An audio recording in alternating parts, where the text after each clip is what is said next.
Okay, thank God. वरना मुझे लगा कि अब स्मार्ट बोर्ड बंद होने वाला है।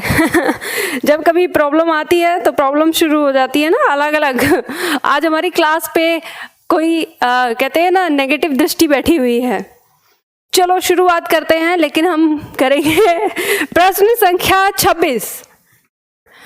प्रश्न संख्या 26 पढ़ते हैं। सबसे पहला दिया है कौन सा वाक्य सही है। सही वाक्य इसमें से हमको बताना है, इसका मतलब इसके अंदर 3 वाक्य गलत होंगे। वाक्य है मेरे को बुलाया, वह घोड़े में सवार था, अनेकों बार देख चुका है, पानी का एक गिलास दीजिए। तो जल्दी से बताइए क्या आंसर होगा 26 का। क्या आंसर होगा 26 का? आप लोग बता देंगे, मुझे यकीन है इसका आंसर हो जाएगा डी। ये सही वाक्य है। अब इनमें गलती क्या है? तो मेरे को बुलाया नहीं, मुझे बुलाया। ठीक है, मेरे को नहीं आएगा, ये कट जाएगा, मुझे बुलाया, इस तरह से। वह घोड़े में सवार था, घोड़े में नहीं, घोड़े पर। ठीक है, अनेकों बार देख चुका है, अनेकों नहीं, अनेक।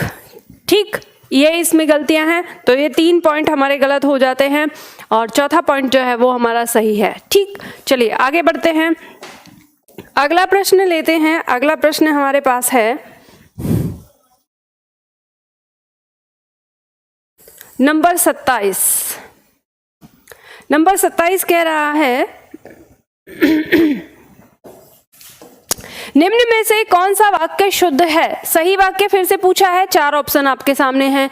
आपका दर्शन करने आया हूं, पति पत्नी आए हैं, पति पत्नी आए हैं, गोदान प्रेमचंद की एक श्रेष्ठ उपन्यास है, हम हमारे देश के महापुरुषों का अनुसरण करें। जल्दी से बताइए फटाफट से 27 प्रश्न का क्या आंसर होगा। आंसर दे रहे हैं 27 का बी कह रहे हैं। सही वाक्य पूछा है इसमें, तो सही वाक्य जो है वो आपने सही बताया, बी हो जाएगा, पति पत्नी आए हैं। ठीक है, अब आपका दर्शन, दर्शन बहुवचन होता है तो आपका नहीं होगा, क्या हो जाएगा? आपके। ठीक, आपके दर्शन हो जाएगा। गोदान प्रेमचंद की नहीं का, गोदान प्रेमचंद का एक श्रेष्ठ उपन्यास है। हम हमारे देश के महापुरुषों का, तो हम हमारे नहीं, हम अपने देश के महापुरुषों का अनुसरण करें। ठीक है, इस तरह से हमारा ये वाक्य सही होगा। आगे बढ़ते हैं, अगला प्रश्न लेते हैं। अगला प्रश्न है हमारा 28। आज हमारा स्मार्ट बोर्ड थोड़ा सा कुछ रिएक्ट कर रहा है।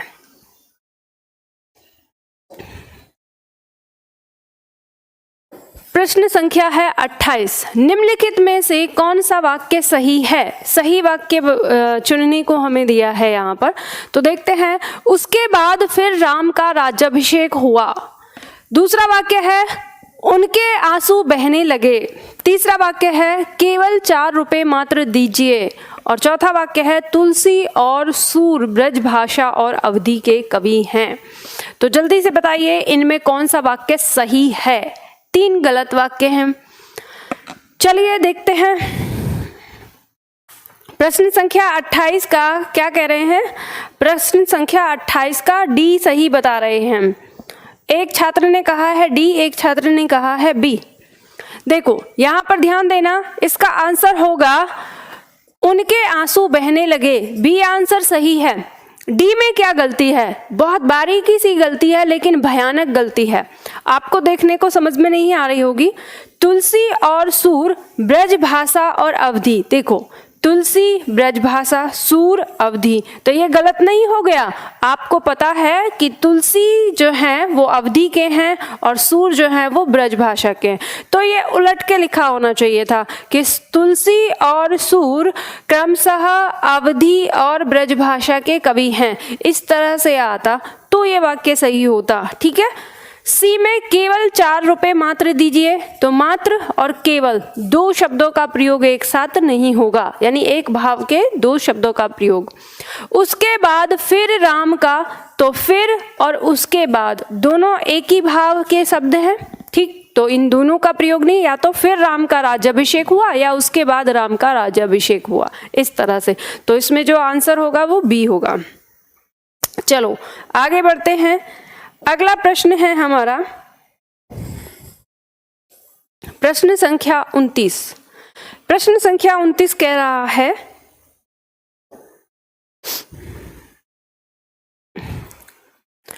निम्न में से कौन सा वाक्य शुद्ध है? इंदिरा गांधी की मृत्यु पर भारत में दुख छा गया, वे मुस्कुरा दिए, या दर्शक गणों से अनुरोध है, घड़ी में कितना बजा है? जल्दी से बताइए फटाफट से। निम्नलिखित में कौन सा वाक्य सही है? 4 वाक्य आपके सामने दिए हुए हैं, फटाफट से आपको बताना है। सही वाक्य आपको चुनना है शुद्ध, तो 4 में से 3 गलत होंगे और 1 सही होगा। इंदिरा गांधी की मृत्यु पर भारत में दुख, किसी की मृत्यु पर दुख नहीं, शोक होता है, ठीक है, ये ध्यान रखिएगा। किसी की मृत्यु पर दुख नहीं होता, शोक होता है। तो इंदिरा गांधी की मृत्यु पर भारत में शोक छा गया। वे मुस्कुरा दिए, ये वाक्य बिल्कुल सही है, इसमें कहीं कोई गलती नहीं है। वे मुस्कुरा दिए, इसमें कोई दिक्कत नहीं। दर्शक गणों से अनुरोध है, ध्यान रखिएगा, मैंने जो आपको शब्द बताए थे जैसे गण, वृंद और जो और लोग शब्द थे, इनके साथ ओ और यो का प्रयोग नहीं करते हैं, बेशक इनके साथ कारक चिन्ह आया हो। तो दर्शक गण से अनुरोध है, दर्शक गणों से नहीं, ठीक है। घड़ी में कितना बजा है, तो घड़ी में कितना नहीं, कितने बजे हैं, और हमारा स्मार्ट बोर्ड बंद हो गया। अब वेट करिए, टेक्निकल प्रॉब्लम आज ही हमारे पास आनी है, हैं? आज बहुत सारी प्रॉब्लम आ रही है। पहले हमारे OBS में प्रॉब्लम आ गई, अब हमारे स्मार्ट बोर्ड में प्रॉब्लम आ गई। समस्याएं चारों तरफ से आक्रमण करती हैं एक साथ।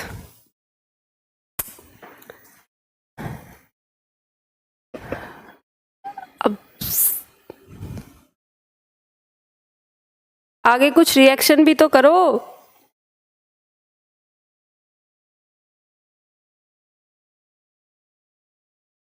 आप लोगों के पास ये क्वेश्चन लिखे हुए होंगे, मैं अगर मुंह से बोलकर आप लोगों को बताऊं तो आप लोग कर सकते हैं क्या? स्मार्ट बोर्ड का तो पता नहीं, चलो कोशिश करते हैं फिर से।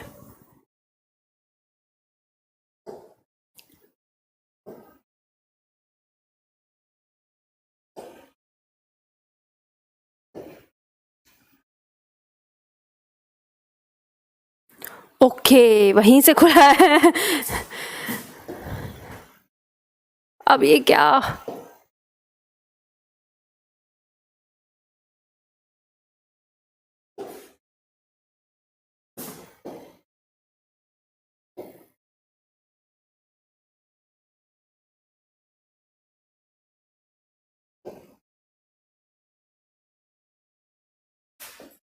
ठीक है, तो ये आपने देख लिया, घड़ी में कितना बजा है, कितना नहीं, घड़ी में कितने बजे हैं, ये सही होगा। चलिए इसके बाद प्रश्न संख्या 30। प्रश्न संख्या 30 को देखेंगे। प्रश्न संख्या 30 कह रहा है, निम्न में से अशुद्ध वाक्य चुनिए। निम्न में से अशुद्ध वाक्य यानी गलत वाक्य आपको चुनना है, तो 3 वाक्य इसमें सही होंगे। मुझे संतोष हो रहा है, वह चुप हो गया, जीवन और विज्ञान का घोर संबंध है, वे एक सज्जन हैं। जल्दी से बताइए फटाफट। एक बार बंद करके चालू कर लो मैम। अरे मैं नहीं चाहती अब बंद करके इसे चालू करना। अब चलो देखते हैं ना, तो बताइए इनमें से चारों में से कौन सा अशुद्ध वाक्य है, गलत कौन सा है? तो आंसर इसमें आपका आएगा सी, जीवन और विज्ञान का घोर संबंध है। ये गलत है, क्योंकि यहाँ पे घोर का नहीं, यहाँ हम घनिष्ठ का प्रयोग करेंगे। किसका करेंगे?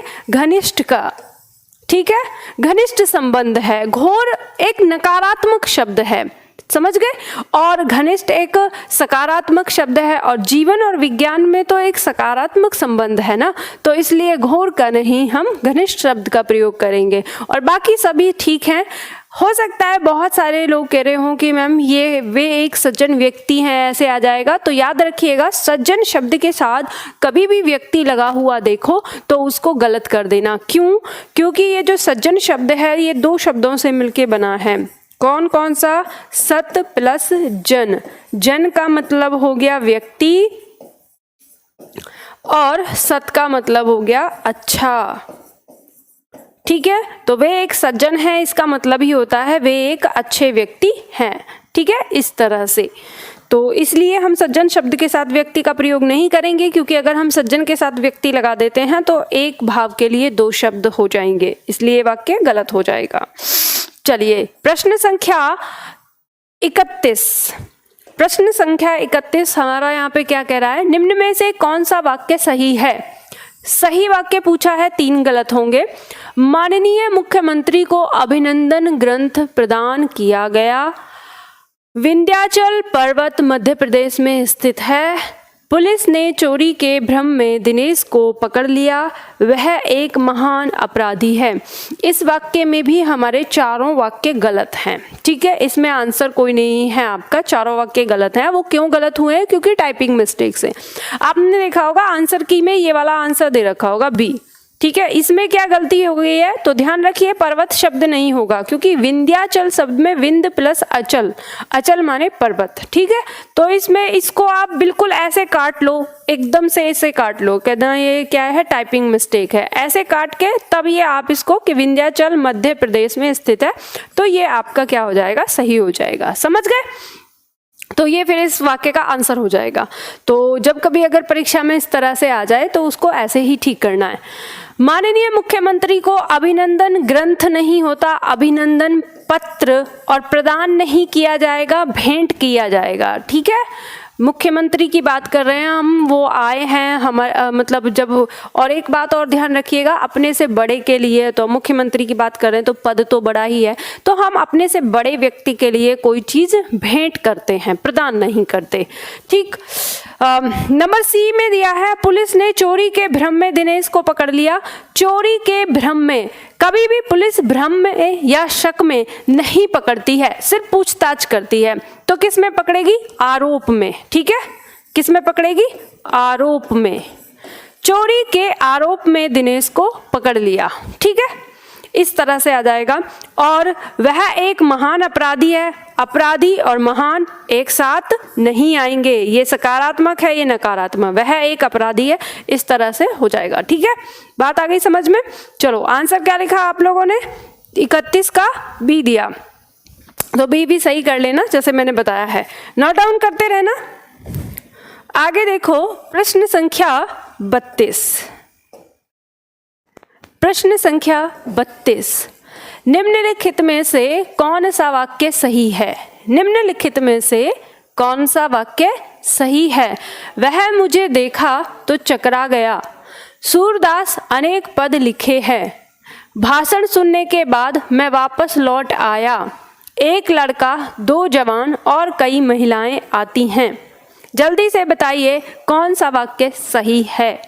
4 वाक्य आपके सामने दिए हैं, तो आप लोगों को पता चल गया होगा कि प्रश्न संख्या 32 में कौन सा आंसर हमारा होगा। तो प्रश्न संख्या 32 में हमारा डी आंसर ही होता है। क्यों? क्योंकि आपको पता है एक लड़का, 2 जवान और कई महिलाएं, तो लास्ट में क्या है? महिलाएं हैं, तो आती हैं और बहुवचन हो गया। ठीक है, भाषण सुनने के बाद मैं वापस और लौट, दोनों का प्रयोग एक साथ नहीं होगा। भाषण सुनने के बाद मैं वापस आया या भाषण सुनने के बाद मैं लौट आया, दोनों में से किसी एक का प्रयोग करेंगे। सूरदास अनेक पद लिखे हैं, तो सूरदास, देखो एक बात ध्यान रखिएगा, पद क्या है? कविताएं हैं, और कविताएं लिखी नहीं जाती, कविताएं रची जाती हैं। तो यहाँ पर पद लिखे हैं नहीं होगा, सूरदास ने अनेक पद रचे हैं। इस तरह से आप इसको करिएगा। वह मुझे देखा तो चकरा गया, वह नहीं, उसने मुझे देखा तो चकरा गया। वह के स्थान पर क्या होगा? उसने। अब क्यों हुआ है कि वह के साथ ने कारक चिन्ह आ गया तो क्या हो गया? वो उसने में बदल गया। उसने मुझे देखा तो चकरा गया। ठीक है, चलो अगला वाक्य लेते हैं। अगला वाक्य हमारे पास है 33 हमारा कह रहा है, निम्नलिखित में से कौन सा वाक्य सही है? निम्नलिखित में से कौन सा वाक्य सही है? मेरे पीछे तुम्हारा नंबर है, मेरे पीछे तुम्हारा नंबर है, ऐसी एकाध बातें और देखने में आती हैं। यह कविता अनेक भावों को प्रकट करती है। आप अपने कथन का स्पष्टीकरण करने के लिए बाध्य हैं। सही वाक्य आपको बताना है और यहाँ पर 4 वाक्य आपके लिए दिए हैं। ठीक है, तो मैं आप लोगों को बता देती हूँ फटाफट से। सबसे पहले अगर आप डी की बात करेंगे तो आप अपने कथन का स्पष्टीकरण करने नहीं, देने के लिए बाध्य हैं। यह कविता अनेक भावों को प्रकट करती है। ये वाक्य हमको सही लग रहा है और यही हमारे वाक्य का आंसर भी है। लेकिन आंसर लगाने से पहले एक दो जो हमारे बाकी बचे हुए वाक्य हैं उन्हें भी देख लिया करते हैं हम। मेरे पीछे तुम्हारा नंबर है, पीछे नहीं आता, यहाँ पे बाद आएगा। मेरे बाद तुम्हारा नंबर है। ठीक है, पीछे का शब्द का प्रयोग नहीं करेंगे इसमें। ऐसी एकाध बातें और देखने में आती है। देखो, बातें देखी नहीं जाती, बातें सुनी जाती हैं। तो क्या होगा? सुनने में। ऐसी एकाध बातें और सुनने में आती हैं। तो देखने का प्रयोग नहीं करेंगे इसमें, बातें क्या होती है? सुनी जाती हैं। तो इस तरह से हमें आंसर मिल जाता है सी। बात आई समझ में? सबको समझ में आ रहा है ना? चलो आगे बढ़ते हैं। प्रश्न संख्या नेक्स्ट 34, प्रश्न संख्या 34 जल्दी से फटाफट करेंगे हम। निम्नलिखित में से कौन सा वाक्य सही है? निम्नलिखित में पहला वाक्य दिया है, इस कविता में प्रयुक्त शब्द संकेत मात्र हैं। दूसरा वाक्य है, मैंने बाजार से धागा, कंघी, दर्पण और पुस्तकें खरीदे। तीसरा वाक्य है, उसे अनुत्तीर्ण होने की आशा है। और चौथा वाक्य है, ये लोग परस्पर एक दूसरे से घृणा करते हैं। जल्दी से आपको बताना है इसमें आंसर क्या होगा। सही वाक्य पूछा है तो सही वाक्य आपको बताना है। अब देखो, मान लो अगर कभी ऐसा लगे कि वाक्य में आपको एक से अधिक वाक्य सही लग रहे हैं तो आप उन वाक्यों को खोजना शुरू कर दो जिनमें गलती है। जैसे मान लो हम कहें कि जो डी है इसमें कि ये लोग परस्पर एक दूसरे, तो एक दूसरे और परस्पर, परस्पर का मतलब ही होता है एक दूसरे, तो दोनों का प्रयोग एक साथ नहीं होगा। ठीक है, सी में देखें, उसे अनुत्तीर्ण होने की आशा है। देखो, अनुत्तीर्ण क्या है? नकारात्मक शब्द है और आशा क्या है? सकारात्मक शब्द है, तो दोनों का प्रयोग इसमें अनुचित है। तो अनुत्तीर्ण होने की आशंका, ठीक है, ऐसे मत लगाना, नहीं तो फिर आप लोग भूल जाओगे। आशा का प्रयोग नहीं, हम आशंका का प्रयोग करेंगे। उसे अनुत्तीर्ण होने की आशंका है या उसे अनुत्तीर्ण होने का डर है। ठीक है, इस तरह से। मैंने बाजार से धागा, कंघी, दर्पण और पुस्तकें, और के बाद क्या है? पुस्तकें। पुस्तकें क्या होता है? स्त्रीलिंग होता है, तो क्रिया क्या होनी चाहिए? स्त्रीलिंग। खरीदे नहीं, खरीदी, खरीदी। ठीक है, ये होना चाहिए। ठीक, अब ये तीनों में गलती आ गई तो ये हमारा क्या हो गया? ए सही हो गया। इसका आंसर क्या हो गया? 34 का आंसर ए। समझ गए? बहुत सुंदर, बहुत बढ़िया। चलो आगे करते हैं। अगला प्रश्न लेते हैं जल्दी से फटाफट, और प्रश्न संख्या है 35। निम्न में से कौन सा वाक्य सही है? सही वाक्य पूछ रहा है हमसे। राजेश्वर चित्र अंकित कर रहा है, प्रत्येक आदमियों को वहां जाना चाहिए।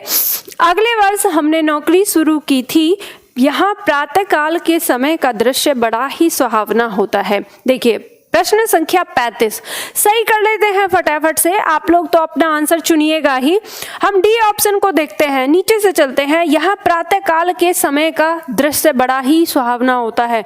देखो प्रातः काल, इसमें काल और समय, प्रातः काल जब आ गया तो समय का प्रयोग नहीं करेंगे, और अगर समय का प्रयोग कर रहे हैं तो प्रातः काल नहीं लगाएंगे, प्रातः करेंगे।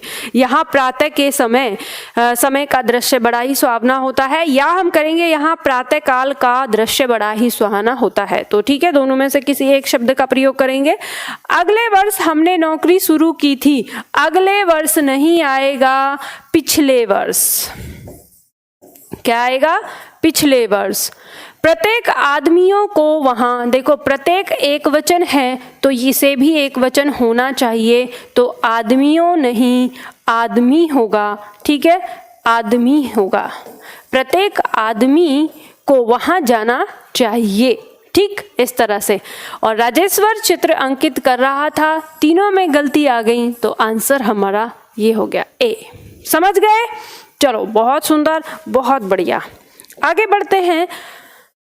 36 हमारा कह रहा है निम्नलिखित में से कौन सा वाक्य सही है। फिर से सही वाक्य पूछ रहा है, यानी 3 गलत होंगे। तो देखते हैं। सुधीर बुरी तरह से प्रसिद्ध है, यह दवात मत छुओ टूट जाएगी। वे इंदौर के वजनदार विद्वान हैं, उसका गुस्सा उबल रहा था। देखो ध्यान रखना, ए ऑप्शन में सुधीर बुरी तरह प्रसिद्ध है, प्रसिद्ध हो गया सकारात्मक, और बुरी तरह क्या हो गया नकारात्मक, दोनों का एक साथ मेल नहीं होगा। तो सुधीर प्रसिद्ध है ये नहीं आएगा पूरा। सुधीर प्रसिद्ध है, अब इसमें बुरी तरह का मतलब क्या आता है ना, तो ये नहीं होना चाहिए। यह दवात मत छुओ टूट जाएगी, वाक्य हमको सही लग रहा है, और ये हमारे वाक्य का, इस प्रश्न का आंसर है। ठीक है, यही वाक्य हमारा सही है, यह दवात मत छुओ। और एक बात और ध्यान रखना, जब आपको पहली दृष्टि में कोई वाक्य सही लगता है तो दूसरी दृष्टि में उसकी वर्तनी शुद्धिकरण का ध्यान रखिएगा कि कहीं किसी शब्द में कोई वर्तनी त्रुटि तो नहीं है। ठीक।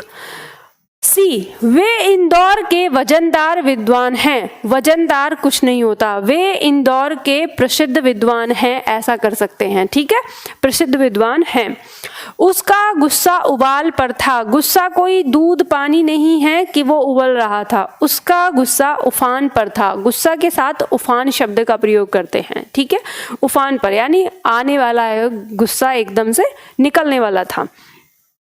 चलिए, तो आंसर इसमें बी हो गया। अगला प्रश्न लेते हैं। प्रश्न संख्या है 37 का देखिए, निम्न में से कौन सा वाक्य सही है। सही वाक्य आपसे पूछ रहा है, आपको बताना है। आम और कलम शब्द संज्ञा है, मुझे आज मेरी बहन को इंदौर भेजना है, हम एक ध्वज के नीचे एकत्र हुए हैं, उसे बीना बजाना नहीं आता। देखो ध्यान दो, यहाँ पर वाक्य डी में दिया है उसे बीना, बीना नहीं वीणा। ठीक है, उसे वीणा बजाना, यहाँ पे बीना का मतलब वीणा से है, तो शब्द सही है। ये देहाती शब्द है, तो देहाती शब्द प्रयोग नहीं करेंगे, हम मानक हिंदी शब्द प्रयोग करेंगे। उसे वीणा बजाना नहीं आता। हम एक ध्वज के नीचे एकत्र हुए हैं, ये वाक्य सही है और यही हमारे इस वाक्य का आंसर है।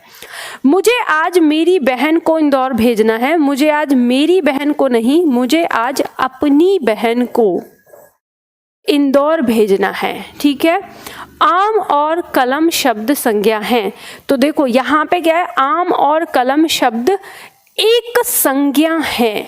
ठीक है, ये लगाना जरूरी है, तब वाक्य को हमारी समझ में आएगा, नहीं तो वाक्य अधूरा लगेगा। आम और कलम शब्द एक संज्ञा हैं। ठीक है, इस तरह से तो वाक्य हमारा यहाँ पर ये इसका आंसर सी हो गया। बात समझ में आई आप लोगों को? क्या आंसर दिया था आप लोगों ने? सी आंसर दिया। बहुत सुंदर, बहुत बढ़िया। चलो आगे बढ़ते हैं।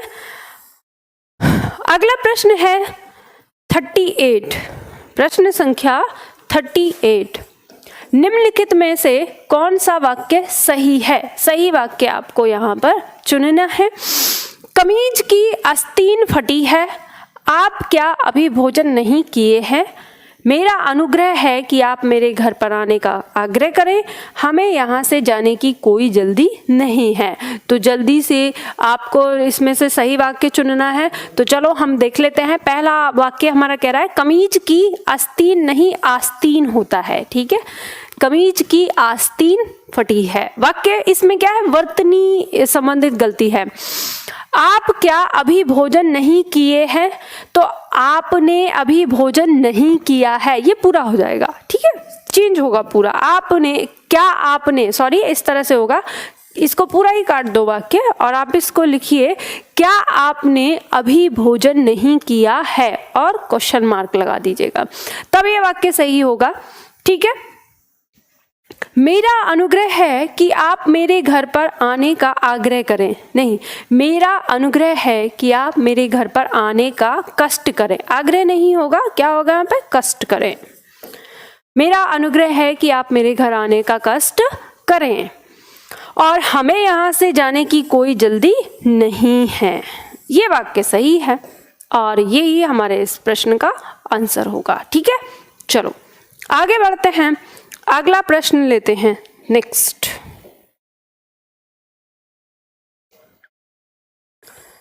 प्रश्न संख्या है 39। प्रश्न संख्या 39, निम्नलिखित में से कौन सा वाक्य सही है? निम्नलिखित में से कौन सा वाक्य सही है?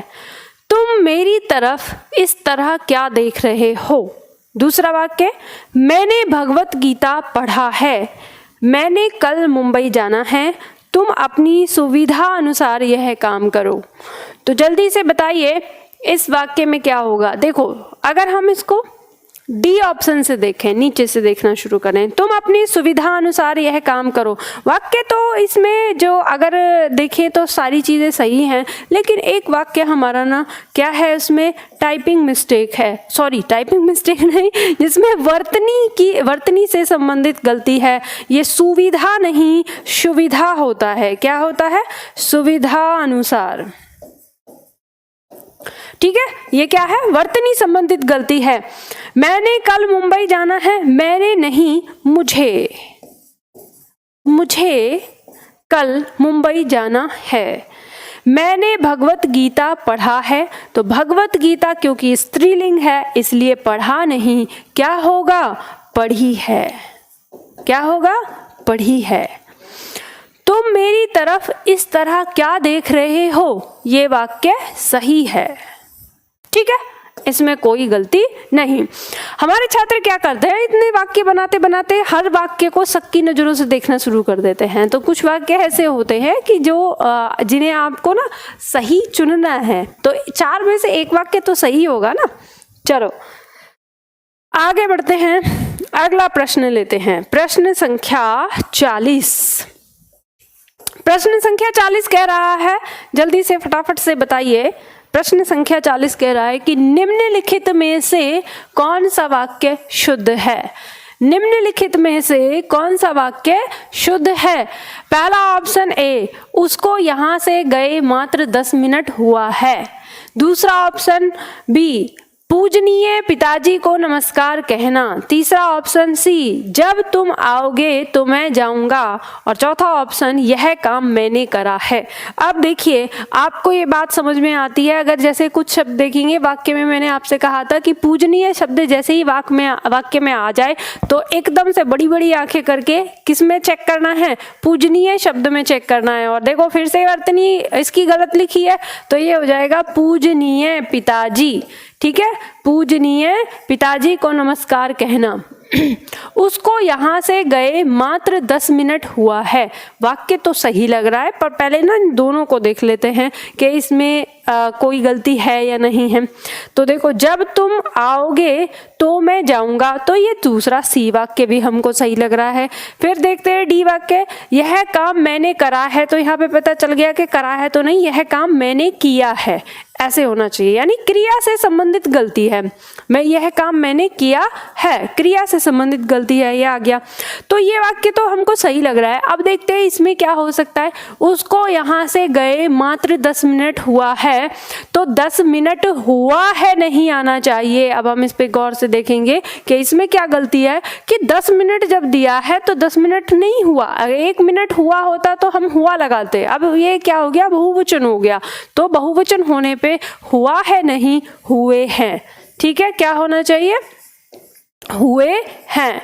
यहाँ पे बिंदी लगा दो। उसको यहाँ से गए मात्र 10 मिनट हुए हैं, इस तरह से इसको सही करेंगे और वाक्य जो हमारा सही होगा वो क्या हो जाएगा, सी हो जाएगा। समझ गए। तो प्रश्न संख्या 40 का आंसर क्या दिया है, सी। बहुत बढ़िया, सही। आगे बढ़िए। अगला प्रश्न है 41। 41, निम्न में से कौन सा वाक्य सही है। सही वाक्य चुनना है फिर आप लोगों को, तो जल्दी से देखिए। मैं आपको श्रद्धा करता हूँ, तुमने अपनी स्वेच्छा से यह काम किया है, मेरे को पुस्तक चाहिए, मेरे लिए 2 पूरियां बना दो। अब देखिए जल्दी से फटाफट से कौन सा वाक्य सही होगा, कौन सा गलत होगा। मैं आपको श्रद्धा करता हूँ, तो आपको याद होगा मैंने आपको बताया था श्रद्धा करी नहीं जाती, श्रद्धा रखी जाती है। मैं आप में श्रद्धा रखता हूँ, ठीक है, इस तरह से आ जाएगा। मैं आप में श्रद्धा रखता हूँ, तुमने अपनी स्वेच्छा से यह काम किया है। ध्यान रखिएगा स्वेच्छा शब्द में 2 शब्द हैं। क्या है, स्व प्लस इच्छा, स्व प्लस इच्छा, और इस स्व का मतलब होता है स्वयं या अपनी। तो अपनी इच्छा, तो 2 बार अपनी अपनी शब्द का प्रयोग नहीं करेंगे। या तो तुमने अपनी इच्छा से यह काम किया है या तुमने स्वेच्छा से यह काम किया है, इस तरह से बोलेंगे। ठीक है, तो एक शब्द का प्रयोग इसमें नहीं होगा। मेरे को पुस्तक चाहिए, मेरे को नहीं, मुझे। अब ध्यान रखिएगा हम इसमें मुझको भी नहीं कर सकते, क्योंकि मैंने आपको बताया था को कारक चिन्ह जो है वो क्या है, कर्म को दिखाता है। और वाक्य में अब पुस्तक किसको चाहिए, कर्ता को चाहिए ना पुस्तक, तो ये कर्ता के रूप में आएगा। तो जब हम इसको यानी को कारक चिन्ह हमारा अगर कहाँ आ जाता है, कर्म अगर हमारा कर्ता के स्थान पर रखा हुआ दिखता है तो हम उसको क्या कहेंगे, मुझे, इसमें बदल देते हैं। मैंने आपको पढ़ाया था जब आपको सर्वनाम पढ़ाए थे उस समय। ठीक है, तो मुझको का भी अगर यहाँ पे मुझको का भी प्रयोग होता तो भी हम इसे बदलते, क्योंकि ये कर्ता के स्थान पर रखा हुआ है, इसलिए हम इसे मुझको नहीं करके मुझे करते, मुझे पुस्तक चाहिए। ठीक है, और जो डी है ये हमारा आंसर है, ये वाक्य हमारा सही है। ठीक है, चलो बहुत सुंदर, सही आप लोगों ने आंसर दिया। आगे बढ़ते हैं 42 हमारा कह रहा है, जल्दी से फटाफट खत्म करते हैं। कौन सा वाक्य शुद्ध है, फिर से सही वाक्य हमको इसमें करना है। तो सही वाक्य में यह रुग्ण सैया पर पड़ा है। दूसरा वाक्य है 4 दीवारी के उस पार खाई है। तीसरा है मैं अनेक बार बनारस गया हूँ। और डी है निरपराधी को दंड नहीं देना चाहिए। अब देखिए यहाँ पे आपको ध्यान रखना है कैसे आप करेंगे, इसमें कौन सा वाक्य सही है। सबसे पहले एक को देखते हैं, यह रुग्ण सैया पर पड़ा है। तो रुग्ण क्या है, रुग्ण का मतलब होता है रोग। ठीक है, और तो रोग सैया नहीं होगा, सैया बिस्तर को कहते हैं, तो ये गलत हो जाएगा। यहाँ पे कहेंगे रुग्ण अवस्था, रुग्ण अवस्था में पड़ा है। ठीक है, इस तरह से, तो सैया पर नहीं होगा, रुग्ण अवस्था में पड़ा है, मतलब रोग की अवस्था में पड़ा हुआ है। तो इस तरह से इस वाक्य को सही करेंगे।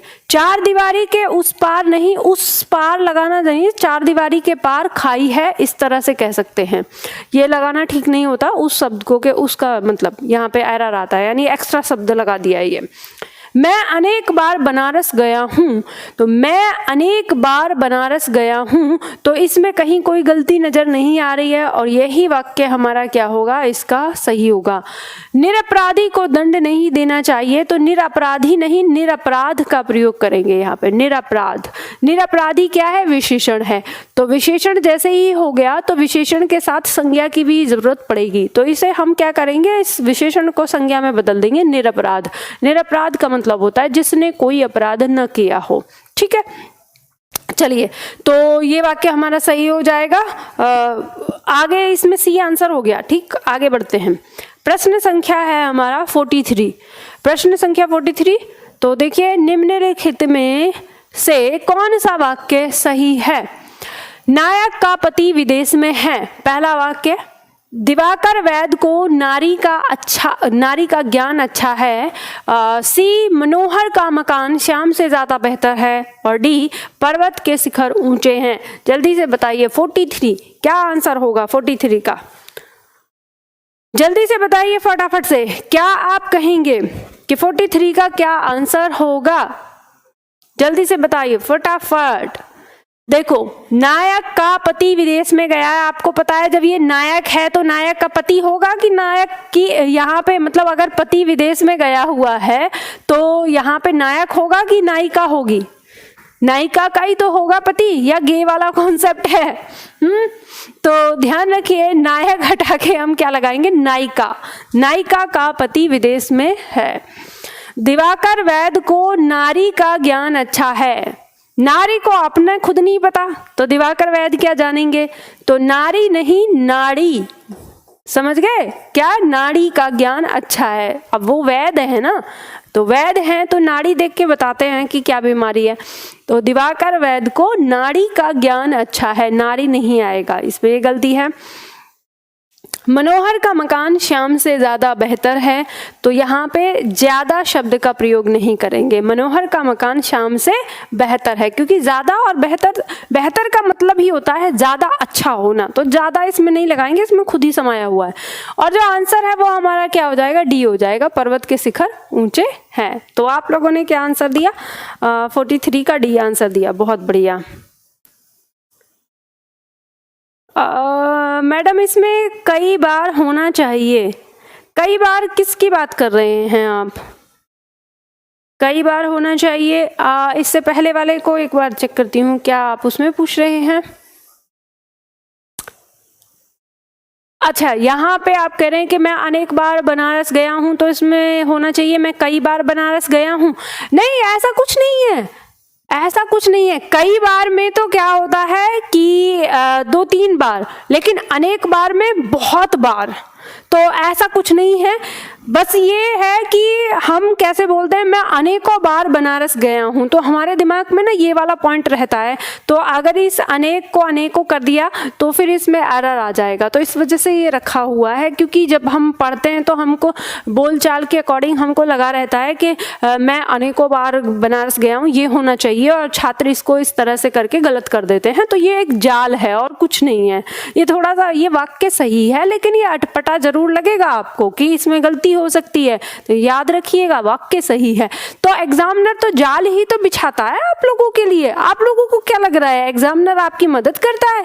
अरे नहीं, एग्जामिनर आपको जाल बिछाता है, लेकिन आपको उस जाल में फंसना नहीं है। ठीक है, चलो वो कहानी सुनिए ना, शिकारी आएगा, दाना डालेगा, जाल बिछाएगा, हम नहीं फंसेंगे, नहीं फंसेंगे।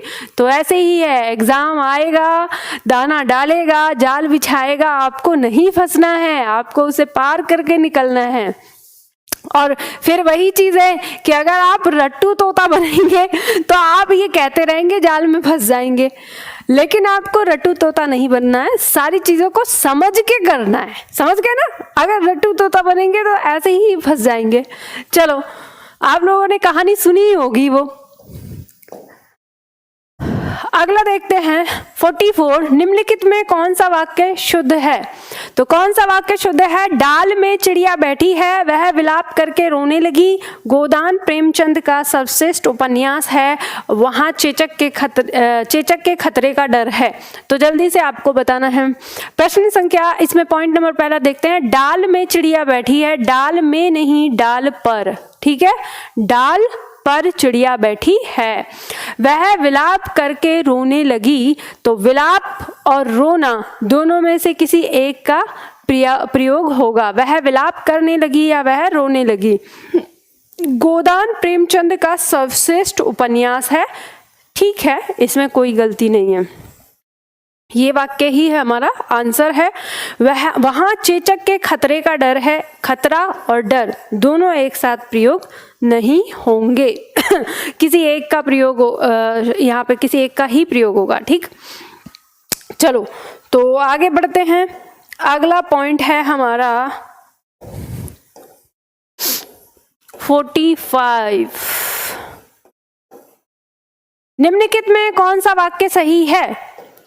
निम्नलिखित में कौन सा वाक्य सही है? भारत की आज भी वर्तमान स्थिति ठीक नहीं है, तुम केवल बोलना मात्र जानते हो। हिमालय सबसे ऊंचा पर्वत है। वे जब वाराणसी आए तो अपने साथ कई मित्रों को ले गए। जल्दी से बताइए फटाफट से, सही वाक्य आपको बताना है। चलिए करते हैं बात यहाँ पर।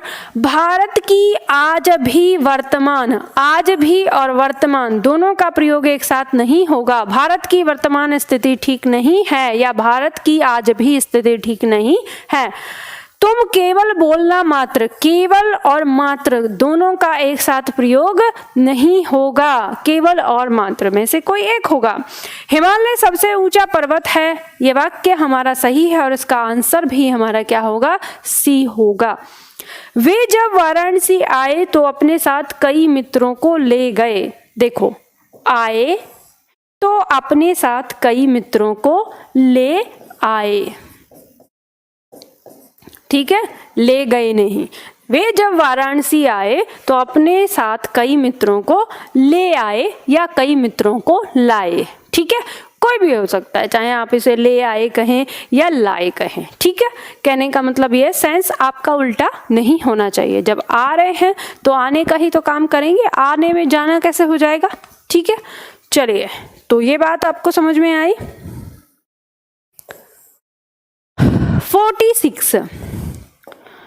46 कह रहा है निम्नलिखित में कौन सा वाक्य सही है? हमें परस्पर एक दूसरे की सहायता करनी चाहिए। दिल्ली अपने देश की सबसे बड़ी राजधानी है। मैंने कह दिया था कि आज न आए, आधा किलो गाय का दूध ले आओ। देखो, आपने देखा होगा कि कुछ वाक्य रिपीट हो रहे हैं। जो वाक्य आपको रिपीट होते दिखते हैं ना, उनको तो एकदम से दिमाग में ना लॉक कर दो पूरा, क्योंकि वो परीक्षा में इतनी बार आते हैं और जो क्वेश्चन परीक्षा में बार बार आते हैं उसके बारे में ये समझना कि वो क्वेश्चन गलत होते हैं स्टूडेंट से। ये वही क्वेश्चन हैं जो स्टूडेंट को परीक्षा से बाहर करते हैं। तो जो जितनी बार आएगा वो उतना ही टफ क्वेश्चन होता है इस छात्रों के लिए। लेकिन अगर आपने इस रहस्य को पकड़ लिया कि जो जितनी बार आ रहा है, अगर आपने उसी क्वेश्चन को अगर याद कर लिया तो आपको परीक्षा में सबसे ज़्यादा सरल मतलब लगेगा कि परीक्षा बहुत सरल हो गई है। तो हमें परस्पर एक दूसरे, तो परस्पर और एक दूसरे, आपने देखा होगा एक भाव के लिए दो शब्दों का प्रयोग बहुत ज़्यादा दिख रहा है। ये वाला पॉइंट मैंने आपको पहले ही बताया था कि मोस्ट इंपॉर्टेंट आपका ये पॉइंट रहने वाला है। तो ठीक है, दोनों को सही करो। दिल्ली अपने देश की सबसे बड़ी राजधानी है। तो दिल्ली अपने देश की सबसे बड़ी राजधानी, भाई कैसे लगा सकते हो? देश की राजधानी तो एक ही है ना, तो वो कैसे सबसे बड़ी हो जाएगी, है ना? तो सबसे तो बहुत सारी चीजों में से हम प्रयोग करते हैं। तो याद रखना, दिल्ली अपने देश की राजधानी है, इसमें सबसे बड़ी लगाना गलत हो जाएगा। दिल्ली अपने देश की राजधानी है, ये सही होगा। मैंने कह दिया था कि आज न आए, और ये वाक्य हमारा सही है क्योंकि मैंने कह दिया था, क्योंकि नहीं मैंने कह दिया था कि आज न आए, मतलब ये वाक्य सही है। डी की बात करें तो आधा किलो गाय का दूध ले आओ, विशेषण संबंधित गलती है। गाय थोड़ी ना आधा किलो होगी, गाय का आधा किलो दूध ले आओ, यहाँ आना चाहिए इसको। ठीक है, समझ गए? तो गाय तो आधा किलो नहीं आएगी ना। चलो ठीक, तो विशेषण संबंधित गलती है, गलत जगह पर विशेषण लगा है। अगला प्रश्न है हमारे सामने 47। जल्दी से करते हैं इस प्रश्न को भी। कौन सा वाक्य शुद्ध है? सही वाक्य देना है। अब कई सारे छात्र ऐसे कहते हैं कि मैम यहाँ पे ना मतलब लगभग सी आंसर बार बार आ रहा है, तो हम ना एक तरफ से सी लगाएंगे। ऐसा मत करना बिल्कुल भी। तुक्काबाजी मत करना कि ऐसे सी लगाए आएंगे, ये एक इत्तेफाक होता है कि कभी सारे क्वेश्चंस का आंसर सी आ जाए, है ना। तो चलो देखो यहाँ पे 47 में दिया है कौन सा वाक्य शुद्ध है, सही वाक्य देखना है। पहला ऑप्शन दिया है महात्मा गांधी ने देश के लिए अनेक यंत्रणाओं को सहन किया, कोयल का कंठ मधुर होता है, उसे मरणोपरांत उपरांत के बाद राष्ट्रीय सम्मान मिला और यह घी की शुद्ध दुकान है। बहुत आसान है, बहुत एकदम सिंपल। आपको पता है महात्मा गांधी ने देश के लिए अनेक यंत्रणाओं नहीं यातनाओं को सहन किया, ठीक है। कोयल का कंठ मधुर होता है, ये वाक्य सही है और यही आपका इसका आंसर है। कोयल का कंठ मधुर ही होता है, ठीक। उसे मरणोपरांत और के बाद दोनों एक साथ नहीं आएगा। उसे मरने के बाद राष्ट्रीय सम्मान मिला या उसे मरणोपरांत राष्ट्रीय सम्मान मिला, ठीक है। मरणोपरांत का मतलब ये होता है मरने के बाद, ठीक। यह घी की शुद्ध दुकान है, तो देखो फिर से इसमें टाइपिंग मिस्टेक है, शुद्ध दुकान होगी या शुद्ध घी होगा, ठीक है। तो यह शुद्ध घी की दुकान है, इस तरह से हमें लगाना है और वाक्य हमारा ये सही हो जाएंगे। आगे बढ़ते हैं अगला प्रश्न। अगला प्रश्न है हमारा 48। प्रश्न कह रहा है निम्नलिखित में से कौन सा वाक्य सही है। निम्नलिखित में से कौन सा वाक्य सही है। ये शब्द केवल संकेत मात्र हैं। आज मैं प्रातःकाल के समय वहां गया, कुछ स्थलों में ऐसा कहा गया है, देश भर में यह बात फैल गई। देखो वाक्य दिया देश भर में यह बात फैल गई, वाक्य तो हमको सही लग रहा है ये, तो यही हमारे इस प्रश्न का आंसर है। चलो इनमें देख लेते हैं अंतर, मतलब इनमें क्या गलती है। तो ये शब्द केवल संकेत मात्र हैं, तो फिर देखो केवल और मात्र दोनों एक साथ आए हैं, इनका प्रयोग एक साथ नहीं होगा। आज मैं प्रातःकाल के समय वहां गया, फिर देखो प्रातःकाल और फिर समय दोनों का प्रयोग एक साथ नहीं होगा, दोनों में से किसी एक का होगा। कुछ स्थलों में ऐसा कहा गया है, तो स्थलों में नहीं स्थलों पर, कुछ स्थलों पर ऐसा कहा गया है, ठीक है। इस तरह से हम इसको सही करेंगे और ये वाक्य हमारा सही हो जाएगा। अगला प्रश्न लेते हैं, प्रश्न संख्या 49।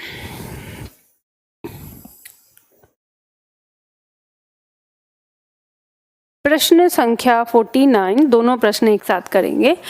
प्रश्न संख्या 49 दिया है निम्नलिखित में कौन सा वाक्य शुद्ध है, सही वाक्य आपको बताना है।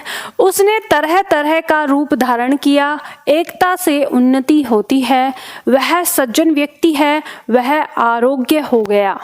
4 ऑप्शन आपके सामने हैं 49 के, जल्दी से बताइए 49 का क्या आंसर होगा। निम्नलिखित में कौन सा वाक्य सही है, सही वाक्य बनाना है, 3 गलत होंगे। चलो मैं बता देती हूँ। उसने तरह तरह का रूप धारण किया, देखो जब तरह तरह हो गया तो ये हो गया बहुवचन, तो रूप धारण किया नहीं किए, उसने तरह तरह के रूप धारण किए, बहुवचन लगाएंगे, क्रिया में अंतर आएगा, क्रिया से संबंधित गलती है और क्रिया में कौन सी संबंधित है, वचन से संबंधित गलती, ठीक। एकता से उन्नति होती है, तो ये वाक्य हमारा सही है, इसमें एकता से उन्नति होती है। वह सज्जन व्यक्ति है, तो व्यक्ति हट जाएगा, क्योंकि मैंने आपको बताया अभी कि सज्जन के साथ व्यक्ति शब्द का प्रयोग नहीं करेंगे, वह सज्जन है, इतना रखेंगे। वह आरोग्य हो गया, आरोग्य नहीं लगेगा, वह स्वस्थ हो गया, ठीक है, वह स्वस्थ हो गया, इस तरह से प्रयोग करेंगे।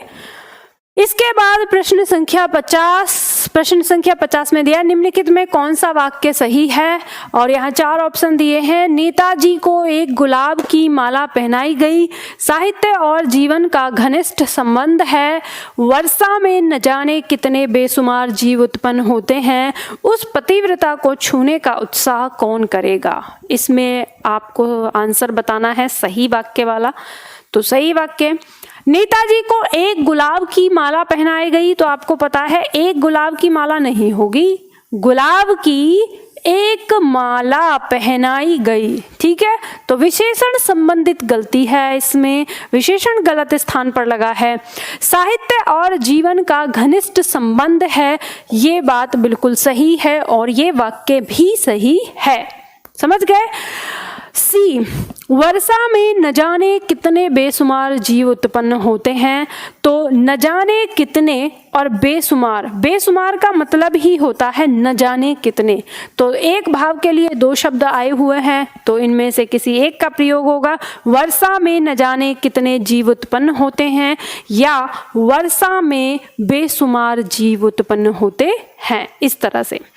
उस पतिव्रता को छूने का उत्साह कौन करेगा। देखो, सबसे पहले दिया शब्द पतिव्रता, और पतिव्रता को छूना ये एक क्या होता है, दुस्साहस होता है, ये दुष्कर्म है। किसी पतिव्रता स्त्री को छूना एक दुष्कर्म के समान है। तो जब दुष्कर्म है तो उत्साह शब्द लगाना गलत होगा, उत्साह नहीं होगा। उस पतिव्रता को छूने का दुस्साहस,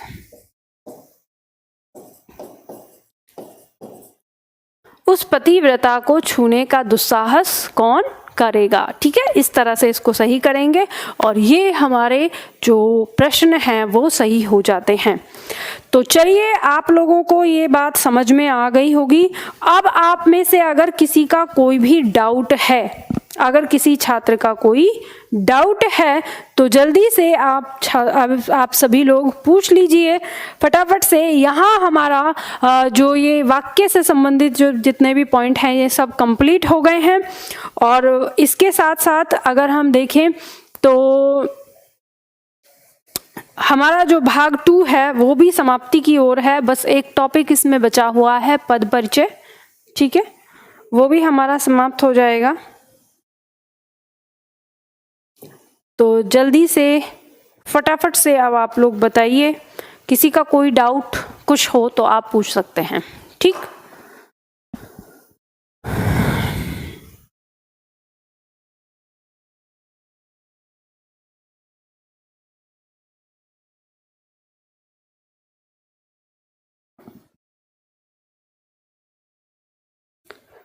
मैम मिश्र वाक्य सही से पहचान नहीं पा रहा हूँ, क्या दिक्कत आ रही है मिश्र वाक्य में। मिश्र वाक्य को पहचानने के लिए आपको एक बात याद रखनी है कि जो वाक्य, जिस वाक्य में दो ऐसे वाक्य हों जो एक दूसरे पर आश्रित हों, या एक वाक्य तो पूरा हो और एक वाक्य, उसमें वाक्य का टुकड़ा उस दूसरे वाक्य पर आश्रित हो। जैसे मैंने कहा कि तुम घर जल्दी आ जाना, तो कि तुम मतलब तुम घर जल्दी आ जाना, ये तो अपने आप में एक स्वतंत्र वाक्य हो गया। लेकिन मैंने कहा कि, तो मैंने कहा, तो जैसे ही हम बोलते हैं ना मैंने कहा, तो आपके दिमाग में एक जिज्ञासा रहती है कि भाई क्या कहा। तो जब जिस वाक्य को पढ़ने में आपके दिमाग में जिज्ञासा रह जाए तो वो वाक्य आश्रित वाक्य होता है, और जिस वाक्य में आश्रित वाक्य देखने को मिले वो मिश्र वाक्य होता है, आश्रित या उपवाक्य जो हम कहते हैं। अब जैसे मान लो आपने कहा जैसा कर्म करोगे, आप ऐसा वाक्य तो नहीं छोड़ सकते। अगर आपने कहा जैसा कर्म करोगे तो मन में रहता है ना फिर आगे क्या, रिजल्ट बताओ, मतलब रिजल्ट जानने की इच्छा हो, तो वैसा फल पाओगे।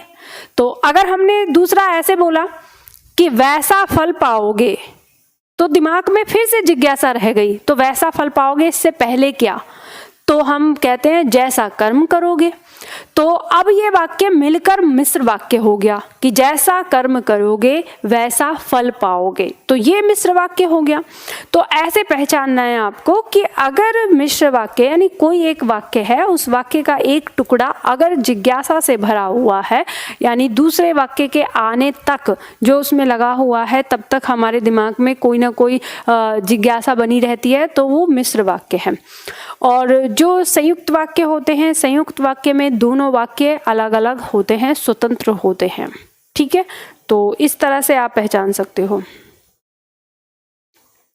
जब उनको सरल से मिश्र में बदलना हो जब परेशानी आ रही है। देखो यहाँ पे अब मैं आपको बताती हूँ, अगर आप सब्जेक्टिव एग्ज़ाम की तैयारी कर रहे हो तो आप इनको बदलने की कोशिश करना। अगर आप MPSI की तैयारी कर रहे हो तो आप इसको बदलने की कोशिश करना। अगर आप इनकी तैयारी नहीं कर रहे, ऑब्जेक्टिव है और आप UPSC की तैयारी यूपी के एग्ज़ाम्स की तैयारी कर रहे हैं तो आपको कोई ज़रूरत नहीं है डरने की, तो वो आ सकते हैं। ठीक है मैम, जो प्रश्न नंबर 1 है उसमें प्राण पखेरु होना और उड़ जाना एक ही शब्द होंगे। बालक, पखेरु का मतलब होता है पक्षी, एक शब्द कैसे होंगे? पखेरु किसका पर्यायवाची है? पक्षी का। तो पक्षी और उड़ना एक शब्द तो नहीं है। प्राण रूपी पक्षी, अगर आपने प्राण पखेरु लगाया है तो ही तो आप उड़ना शब्द लगा रहे हैं। अगर आप केवल प्राण लगाएंगे तो प्राण के साथ उड़ना नहीं, निकलना शब्द लगाते हैं, ये बात ध्यान रखिएगा। ठीक है, शब्दावली पढ़ा देना मैम, पदबंध के बाद मेरा कोर्स पूरा हो जाएगा, मैं रीट की तैयारी कर रहा हूँ। हाँ, ये शब्दावली आपकी मैं जिस तरह से अलग से आती है उस तरह से कंप्लीट हो जाएगी, मैं उसे कंप्लीट करा दूंगी और आप तैयारी कर लीजिएगा। MPPCS कर रहा हूँ मैम, ओके, तो तब तो आपको ज़रूरत पड़ेगी इन चीज़ों की, तो आप अभ्यास करने की कोशिश करिए। अच्छा, ऐसा करिए कि आप कुछ वाक्य लीजिए, किताब आपके पास होंगी तो उन किताबों से कुछ वाक्य उठाइए और उनको अपनी तरफ से बनाने की कोशिश करिए। बना के कॉपी पे लिखिएगा, फ़ोटो खींच के आप स्टाफ को भेज दीजिएगा और फिर साथ में उनसे कहना कि मैम की मेरे से बात करा दो, तो वो बात करा देंगे। मैं आपको साथ के साथ ही, क्योंकि आपके लिखे हुए मेरे सामने रहेंगे, मैं आपको करेक्ट कर दूंगी। ठीक, तो इस तरह से आपको पता चल जाएगा जो आपको दिक्कत आएगी तो। और किसी का कोई डाउट, और किसी का कोई क्वेश्चन तो जल्दी से बताएं, नहीं तो फिर हम क्लास ख़त्म करते हैं। तो कैसा लगा आपको वाक्य शुद्धिकरण की ये क्लासेस करके, ये ज़रूर बताइएगा कमेंट बॉक्स में। और क्या हिंदी आप लोगों को सरल लग रही है या टफ लग रही है, ये बताना है कि हिंदी आप लोगों को क्या लग रही है, सरल लग रही है या टफ लग रही है, या पढ़ने के बाद सरल लग रही है, पहले टफ लगती थी। ठीक है, तो जल्दी से बताइए फटाफट। आगे और किसी का कोई डाउट नहीं है? अगर किसी का डाउट होता तो अब तक आप लिख चुके होते, बट फिर मैं आप लोगों को बता देती हूँ। अगर आप लोगों का कोई डाउट रहता है तो आपको डरने की आवश्यकता नहीं है, आप ऑफिस में कॉल करिए। अगर मैं खाली होंगी उस समय, मान लो कोई काम करती हूँ या कभी रिकॉर्डिंग में होती हूँ या कभी किसी और काम में रहती हूँ, तो शायद नहीं हो सकती बात। अगर मैं यहाँ पे हूँ तो स्टाफ मेरी आपसे बात करा देगा। ठीक है, और अपने डाउट आप क्लियर कर सकते हैं। कुछ कुछ जगह टफ लग रहा है, बाकी तो सरल है। देखो, एक बात हमेशा याद रखना कि एक बार में तो कोई चीज़ नहीं आती। मैंने आपको इससे पहले भी ये बात कई बार बताई है कि कोई भी चीज़ हमसे एक बार में नहीं आती। जब आप हिंदी पढ़ेंगे एक बार, यानी पहली बार जब आप पढ़ेंगे तो आपको जो याद रहेगा या समझ में आएगा 60% ही होगा, केवल 60%, और छूटेगा कितना? 40%। तो जो 40% छूटा है उसमें कहीं ना कहीं कुछ ना कुछ चीज़ तो ऐसी होगी ना जो आपको फिर से याद करनी है। तो जब आप दूसरी बार पढ़ेंगे, तो जब दूसरी बार पढ़ते हैं तो दूसरी बार में भी आपको 70 से 75% ही वो चीज़ें याद रहती हैं, दिमाग में रहती हैं। और जब आप तीसरी बार पढ़ लेते हैं तो ये आपको लगभग 80 से 85 के पास पहुंच जाता है। और 80 और 85 जब आपका हो जाए तो समझ लेना वो आपके लिए लगभग 100% ही है परीक्षा के दृष्टिकोण से। तो इतना तो आपको याद रखना होगा कि एक बार, 2 बार, 3 बार, इतनी बार आपको रिवीजन करना ज़रूरी है। कोई भी चीज़ जब आप पढ़ते हैं तो एटलीस्ट इतना तो आपको करना है कि 3 बार उस चीज़ को पढ़ना है। और जब आप 3 बार पढ़ लें उस समय आप बात करिएगा। 3 बार पढ़ने के बाद आप हमसे कहेंगे कि मैम अब मैं भी हिंदी पढ़ा सकता हूँ। ठीक है, तो इतना मुझे विश्वास है कि अपने छात्रों पर कि 3 बार एक बार हिंदी पढ़ ली, जैसे मेरे लेक्चर को अगर 3 बार आपने सुन लिया, समझ लिया, तो आप तीसरी बार में बिल्कुल तैयार हैं हिंदी पढ़ाने के लिए। आप कहेंगे अरे मैं पढ़ा दूंगा, मैं इतना तो है कि मैं किसी को समझा दूंगा। तो चलो फिर आज के लिए हम इतना ही करते हैं, फिर मिलते हैं अगली क्लास में, ठीक है, आगे अगले टॉपिक के साथ।